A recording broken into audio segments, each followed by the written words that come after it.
Cars come in many different sizes and shapes. Some cars seem like they were made to win awards. Other cars look like they were made by people who don't know what they're doing. Then some cars are in the middle. They are neither things that make us happy nor things that make us sad. They are different in the strangest and most strange ways you can think of. Cars have been a big part of our lives for a long enough time that we know what looks normal and what doesn't. Today we are going to discuss the top 10 strangest cars ever made. But before we start our video, please subscribe to our YouTube channel and press the bell icon as well. So, let's get started.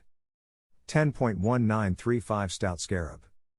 We're going to start with something that's not too extreme. The Scarab was an automobile that looked like an Art Deco Beetle and was designed by William B. Stout, who was both an engineer and a journalist. It was famous for having a spacious interior and a chassis that appeared to be much lighter than it actually was. This vehicle is recognized as the very first minivan due to the fact that the prototype was finished in 1932 and the factory model was finished in 1935. Unfortunately, it failed to gain popularity and production stopped in the 1940s as a result.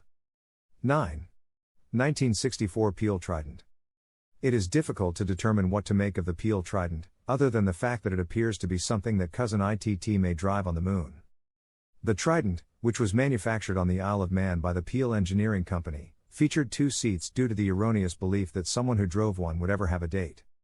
The Trident had 3 wheels and was extremely compact, measuring just a hair over 6 feet in length and 3 feet in width, and weighing in at just 330 pounds.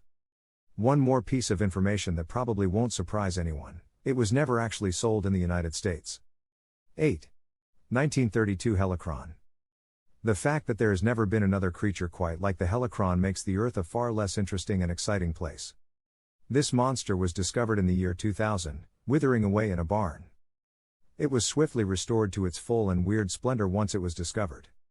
The Helicron, which is essentially a wooden roadster driven by a giant front-mounted propeller, is the ideal vehicle for everybody, regardless of whether or not they have a passion for speed. It should not have come as a surprise that the steering was located behind the wheels, and rather than a gas pedal, it had a throttle lever.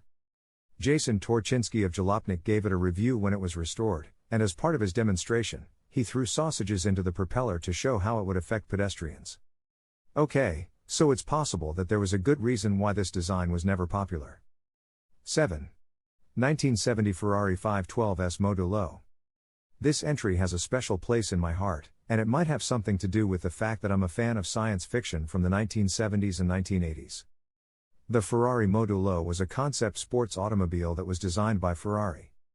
It had the appearance of a vehicle that could have drove off the set of either 2001 or Logan's Run. Because the vehicle was so low to the ground, the only way to enter it was through the canopy that was located on the roof. It should not come as a surprise that this thing had a top speed of almost 220 miles per hour and could travel from 0 to 60 miles per hour in exactly 3 seconds. Unfortunately, it was never developed beyond the concept stage. 6. 1953 GM Firebird iXB21. In the 1950s, the United States was in the midst of a passionate romance with jets. It was only a matter of time before some clever engineer would mix it with our first love, automobiles. Although there are a number of different jet car hybrids now available, the General Motors Firebird is the one that most closely resembles a jet fuselage with some wheels connected to it. This is more or less what it was, but in addition to that, it had a gas-powered jet turbine that was capable of producing 370 horsepower. Unfortunately, it also left behind a cone of jet exhaust that reached temperatures of 1,250 degrees Fahrenheit, which it spewed out behind it. That wouldn't function in the amount of traffic there was.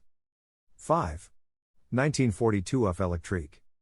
Paul Aertsens, an eccentric French engineer, was the one responsible for designing this entry.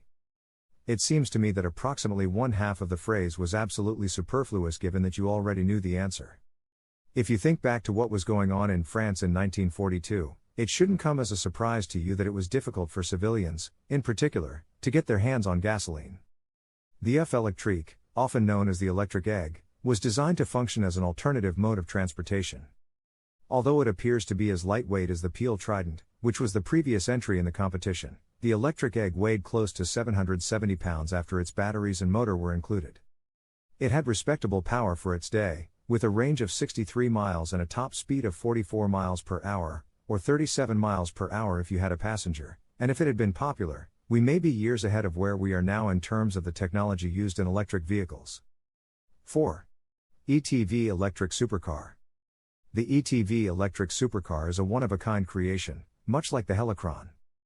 This vehicle was constructed by professional car customizer Mike Vetter using the frame of a Chevy Aveo that had been stripped down.